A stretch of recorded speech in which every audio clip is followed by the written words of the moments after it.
Hi friends, నేను మీ సజ్జాని. ఈరోజుది ఈ juice అండి నేను నిమ్మకాయతో చేశాను. నిమ్మకాయ అంటే పంచదార, ఒక కప్పుకి 3 కప్పులు పంచదార వేసుకోండి.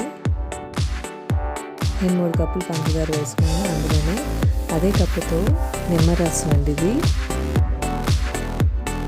ఇలాగ వేసుకొని ఇలాగా 4 రోజులు అలా ఉంచేయండి.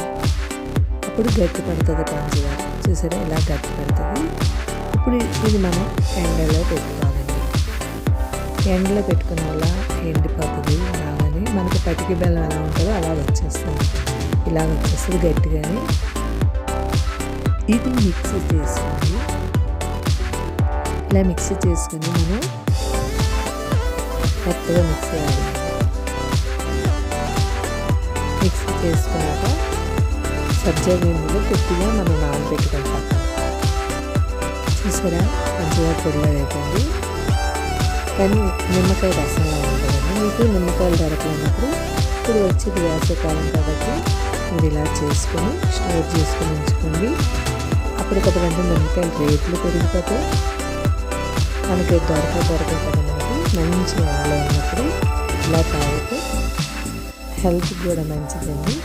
లెమన్ జ్యూస్ నేను ఇలాగా స్టోర్ చేసుకున్నాను. ఒక గ్లాసులోకి నేను 1 స్పూన్ వేసుకున్నానండి పంచదార. మీ స్వీట్కి తగ్గ వేసుకోండి.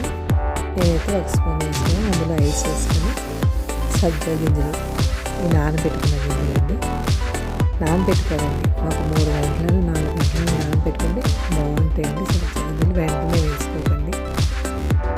ఇలా నీళ్ళు వేసుకొని కలిపేసుకొని తాగేయండి. తీసుకొని నిమ్మరసం రెడీ అయిపోయింది. చూసారా, చూడాలి తాగాలని కూడా అనిపిస్తుందా?